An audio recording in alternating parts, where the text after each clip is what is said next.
Hello and welcome back. I'm Lisa. And I'm Erin. And this is the Getaways Podcast.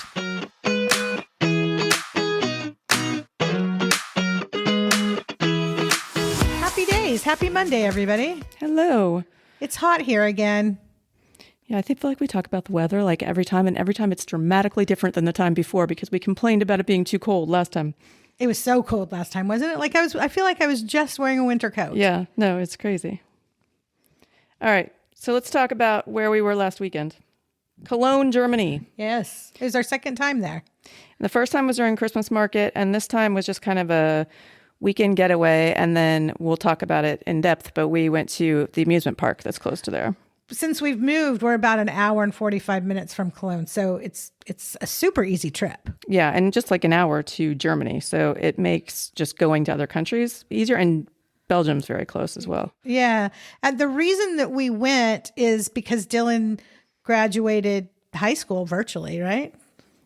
Well, not virtually. I mean, he did. We don't have his final grades in, but he graduated. He finished his high school, and it's his favorite amusement park. And so he said he really wanted to go there and celebrate. So, yeah, we did.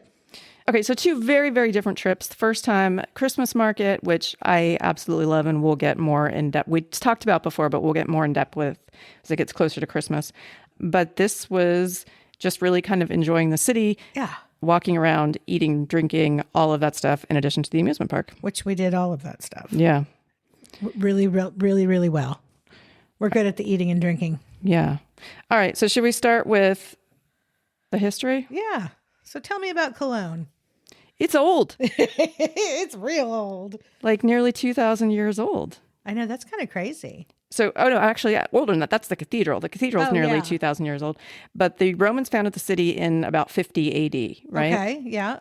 And then they started calling it was Colonia, and then they started calling it, when German took over, they started calling it Köln, which is the K-O-L-N is the German word. And it's just Köln? Köln, right? Köln, yeah.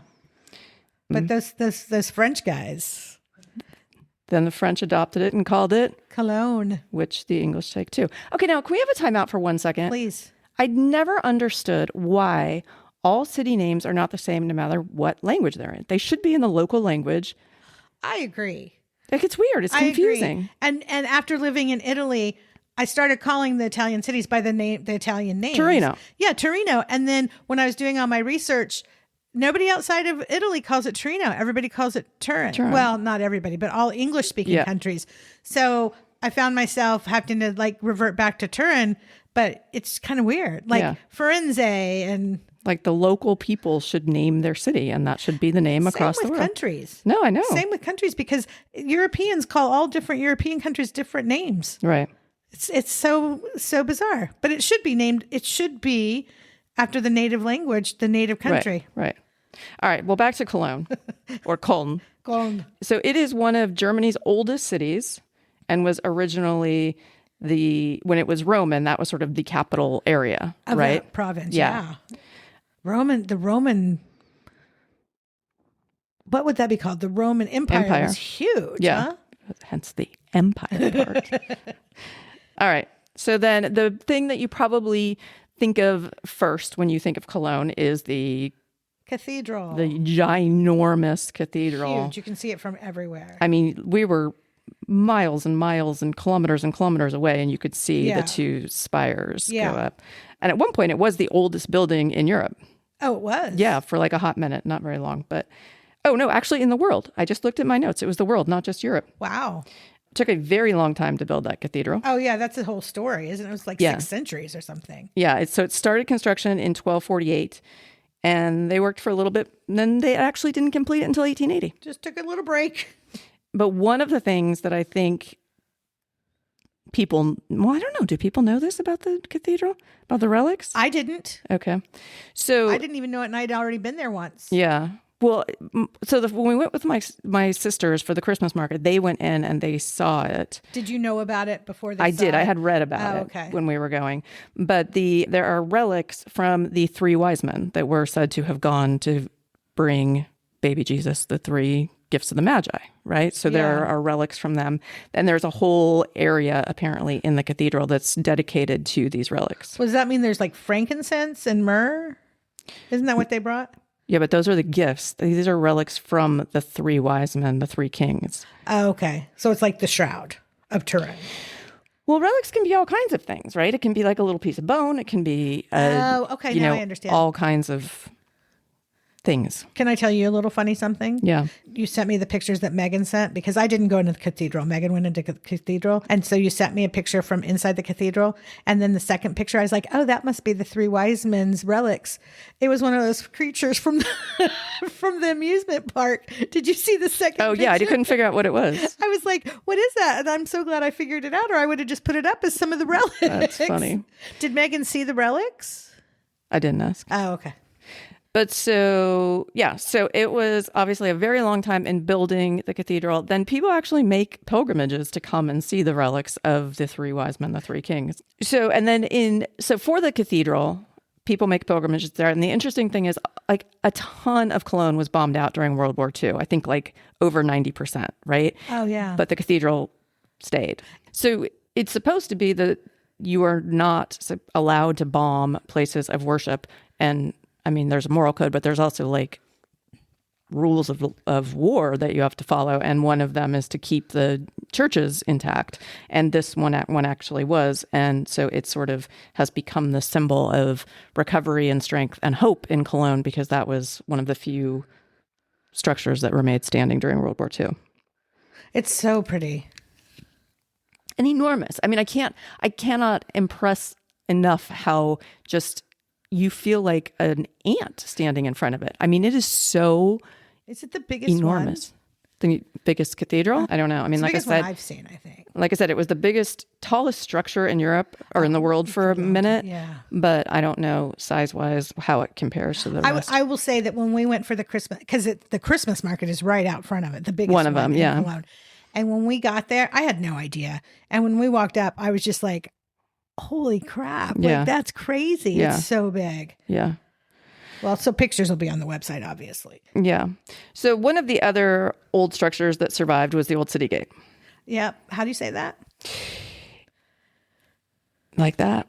Eigelsteintorberg. Yeah. That's Berg. And it is sort of like the entrance to like the shopping street that we go to a lot. It's like restaurants and cafes and like little shops. Like the entrance to the old city. Yeah.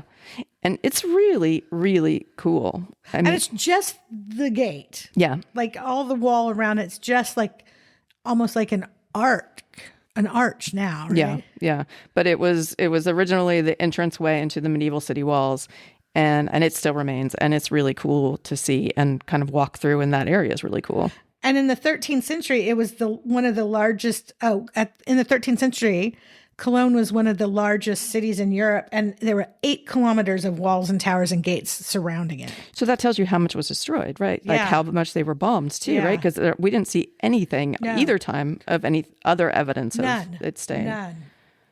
All right. So, and like I said, there are cafes and all sorts of places to eat and drink and be merry all around there. And I'm going to have to find the name, but a little insider tip.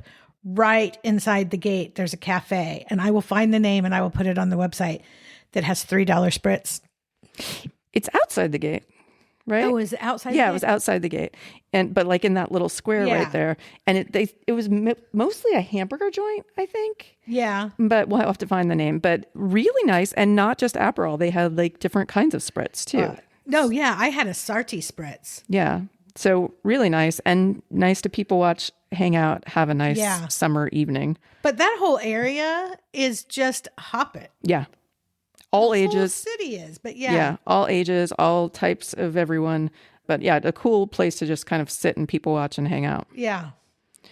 All right, you want to talk about the Eau de Cologne? Yeah, so here's a fact I didn't even know about cologne, the word cologne, that the fragrance cologne comes from the city Cologne. Know that? I'm going to say I did. Okay. So there was a perfumer. Oh, yeah. In the 1700s, there was an Italian perfumer that moved and was living in Cologne, and he created like this citrus fragrance, and he called it Eau de Cologne. And it means water of Cologne. And it became so famous throughout Europe that everybody started using that as a name for all sorts of cologne, all sorts of perfume. fragrance. Yeah. So kind of an interesting fact.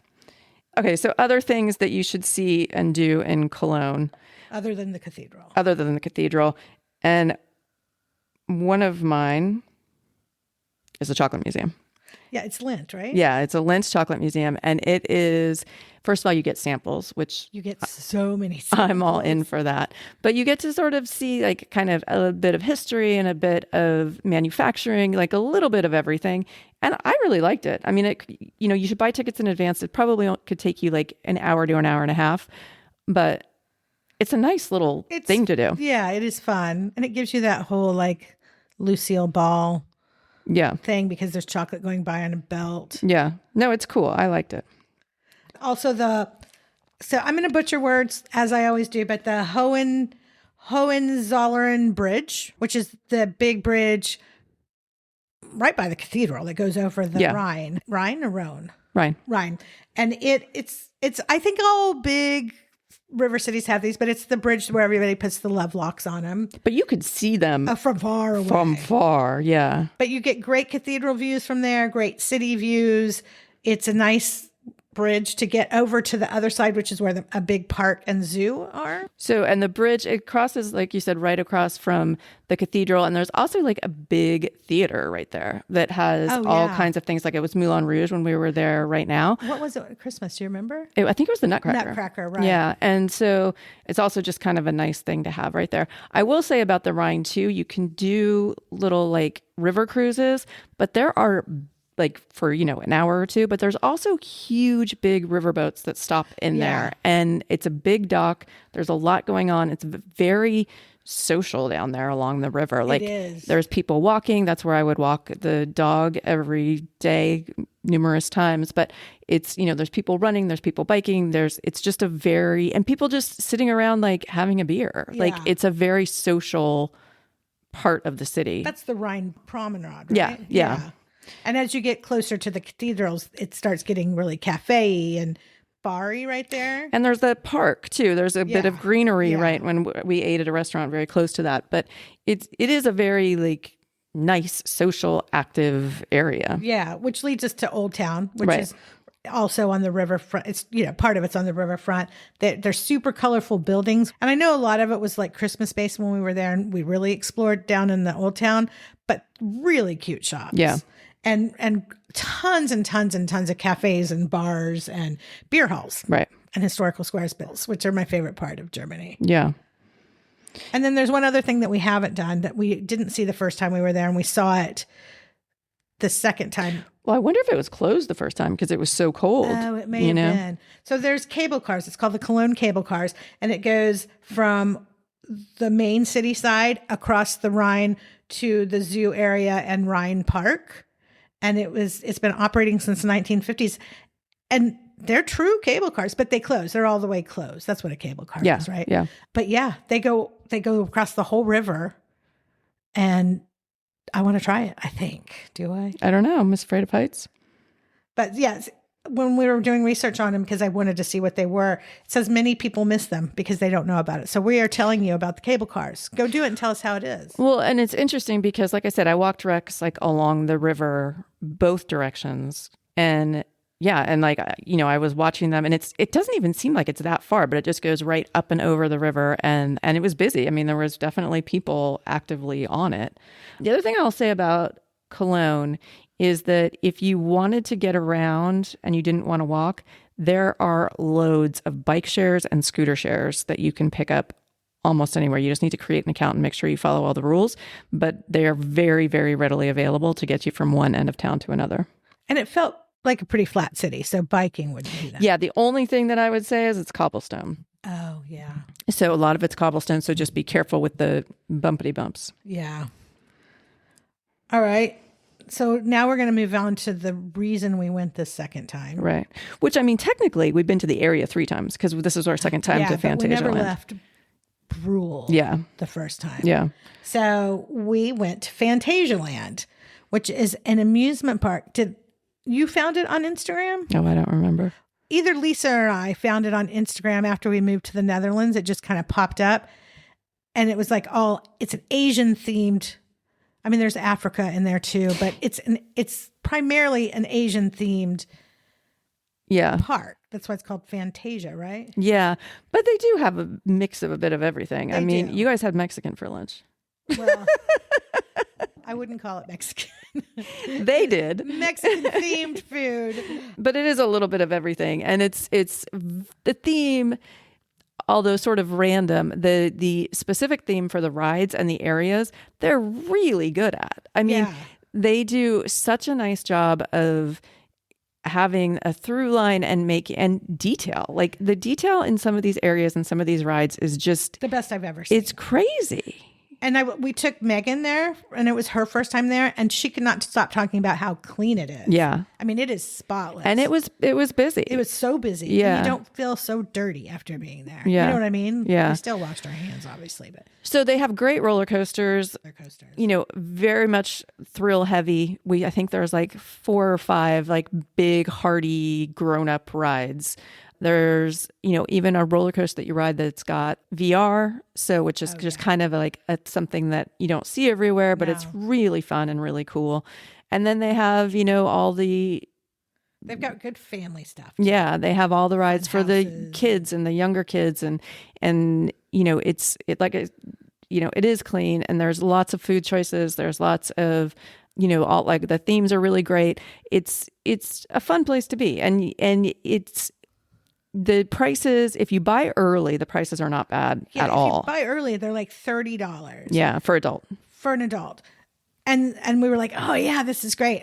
But we didn't buy them early. And so then they were like $69. Yeah. So you have to plan ahead. And the food is cheap there too. The food's, it's not expensive at all. And parking is like €8. €8. Like, that's unheard of. Yeah. So, well, I mean, we also come from Southern California, where like Disneyland is, you know, you have to sell half of your body. We also live in the Netherlands, where you could go downtown Rotterdam and it's still $20 for 3 No, hours. parking can be very expensive in general. Yeah. I will say that if you're in Cologne with a family, if you want to break up all the historical, museum-y type sightseeing stuff, it's 20 minutes. It's 25 minutes drive. Yeah. You have to have a car to get there. There's no public transportation there. But it's a quick break up your trip with a day at the amusement park. Everybody will be happy. Yeah. And it is really fun. All right, should we move on to our faves? Yeah. The old food and drink. All right. Now, what I will say is there's a lot of great restaurants that I've read about. We've eaten at the same place both times we were there. And I would go back. Well, yeah, because do you remember the first time we went by there was with my sisters the first night we couldn't get in because we weren't good at making reservations and didn't really think, I think it was like a Thursday night or something. And we didn't think that it was going to be a problem to get in. And so then we made reservations for the next night, and it's a beer hall style. Yeah. It's a beer hall. I think it might be one of the oldest in town. And it was delicious and not crazy expensive. And I just remember we made reservations for the next night, and then we did Christmas market stuff. And then we were having like an aperitivo, and I kept going, we got to go, guys. We got to go. We've got a reservation. Remember, I was so anxious. I don't remember. I even left early to go get Dylan to make sure we didn't miss our reservation. So beer halls, I didn't even know the history or like the approach to a beer hall. So the food is what you would expect. Wiener Schnitzel, sausages. Spletzel. I had a slow roasted pork. Pork, yeah. And then... Which was like, let me tell you, that was so good. Yeah. Heavy on the potatoes, heavy on the sauces. But yeah. And I didn't remember this from our first trip. But so I ordered a large beer. So I thought I was going to get, like your Oktoberfest Stein. But that's not what they do in the beer halls here. It's called Kölsch beer. It's a Kölsch beer. It's Kölsch beer culture. And they bring you these little, like, they might be 2 ounces. Is that what it is? Where they're like 2 or 3. They're small. They're small little beer glasses. But what they do is they put coasters down on the table and they bring you your beer. And then they just the waiters have these little trays that have like 8 or 9 of the little glasses of beer. And they just make rounds. And when you're out, they just keep throwing beer down in front of you until you're done, which I didn't know this. You're supposed to put the coaster on top of your glass and then they'll stop serving you. I never got there. I never got to that part. Now, the Kölsch is only brewed in and around Cologne. Is that right? Yeah. Okay, so this is just a Cologne. So it's just a Cologne thing. And the small glasses are called Stangen. Okay. I don't know how much they hold, but they are quite small. They're so small. Yeah. So that, and then, and like we said, the food is very what you would think of being as German. Very hearty, very like what I would call like cold food. Pork or heavy. Cold weather food. Yeah, comfy. Yeah, but delicious. But very pork heavy. Very pork heavy, yeah. And there's also something else that I can't believe you haven't said yet that you love food-wise in Germany. Pretzels? Well, just the bakeries in general. Oh, okay. I think I said this in a podcast before, or I've just said it to Megan. And people are this is going to be controversial, but German bakeries rival French bakeries, in my opinion. Now, maybe it's German patisseries, so they're doing French method, but they have some of the best pastries I've ever had. Right. And the pretzels, well, they call them bretzels there. Yeah. They are, you can't beat them. And in fact, this week on Plates and Parties, we will be making them. So you can check out a recipe to make them at home. But I'm certain they won't be as good as they are in Germany. Absolutely not. But we still give it a shot. All right. Other food and drink places? Well, we just went to 2 beer halls. Yeah. But that's what you do when you're in Germany, right? Yeah. All right. You got anything else? Yeah, I do. I just need to find it again now. Okay. So I'm going to ask you some questions and you're going to tell me if you knew any of these. Okay. And if you didn't, we're all learning something. Cologne is Germany's 4th largest city. Yes, I did know that. The cathedral houses the largest relic in the entire world. Oh, did not know that. I just thought it was the entire Three Kings. Western world. I thought it was just the Three Kings. Cologne has 12 major Romanesque churches in addition to the cathedral. I did know that. You did know that? Well, I've seen 2 of them. Because the Roman Empire was there for a hot minute. That's true. So they did quite a bit of building. Oh. Did you not know this one? No, I didn't know this one. Carnival season officially begins on November 11th at exactly 11:11 a.m. Well, that's interesting because Easter changes every year, but I guess November 11th. Didn't Easter's not in November. Wait, November 11th? That doesn't make any sense. Like that's during Christmas market. Okay, so Carnival season does begin 11/11 on 11/11 in Cologne, at least. That's crazy. I know. The funny thing is that it's such a big deal, Carnival, that starts then and then goes quiet until February or March, that they call it the 5th season. That is so... I've actually read about the 5th season, but I didn't understand what it meant. That's so interesting. That's what it is. Do you know what happens at 11/11 on 11/11? I do not. Well, most people guess a church bell, a parade, or something military. That's not what I was going to guess. No, it's just the official opening ceremony, which people dress up in their Carnival costumes, go into squares, party all day, and then put it away for a few months. All right. Well, we'll have to try it out. Okay, here's one. Cologne is often considered Germany's most LGBTQ plus community. Nice. Isn't that nice? Well, there were quite a few flags and they celebrate Pride pretty big. Remember there was like a bunch of stuff for Pride when we were there. They do. And I didn't mean community. I mean capital, like the capital of gay rights in Germany. Oh, in Germany. Okay. Yeah. Okay. I was going to say the Netherlands might beg to differ. Yeah. And then there are still Roman ruins and infrastructure hidden beneath the modern streets. Yeah, because there are apparently tunnels that you can go into. There are? I don't know if they give tours, but I read a long time ago about like tunnels and underground things that you can see and do. But I couldn't find any way to go see them, so maybe they're not safe anymore. I guess maybe since we're so close now, we'll have to plan another trip to like really explore the city because we've always gone on a mission. We're going on Christmas market mission, or we're going to the amusement park. But now we're close. Like, why don't we go do a weekend and like explore? Why not? Yeah, and eat more. All right. So here's our suggestions. Go to Cologne, go to Phantasialand, go to the cathedral, drink a lot of beer, eat a lot of pork, and get a pretzel. And I think you will find that and go for a walk on the river. There you go. That's my 2 cents. So a few things. Today's the last episode for season 2. Oh, I know. We officially start our vacation this week. So we are going to put up like some replays of some summer spots that we love. Of some faves. Because some of our new listeners may not have gone back 2 years to listen to Cicely and our 20 million episodes of Puglia because we love it so much. But so we're going to put those on replays over the next 5 weeks, and we'll be back in August. And also, if you guys could do us a huge favor and like and subscribe and maybe leave some reviews, it really, really helps us a lot. And tell some friends. Tell some travel friends about us. We love this.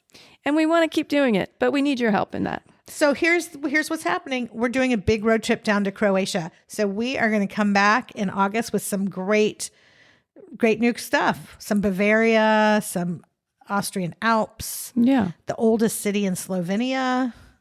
And we will bring them all to you. Check out the website, www.thegetawayswithaz.com. Have a good coming 5 weeks, and we will see you guys in August. Have a great summer. Bye. Bye. Thanks for listening. Bye.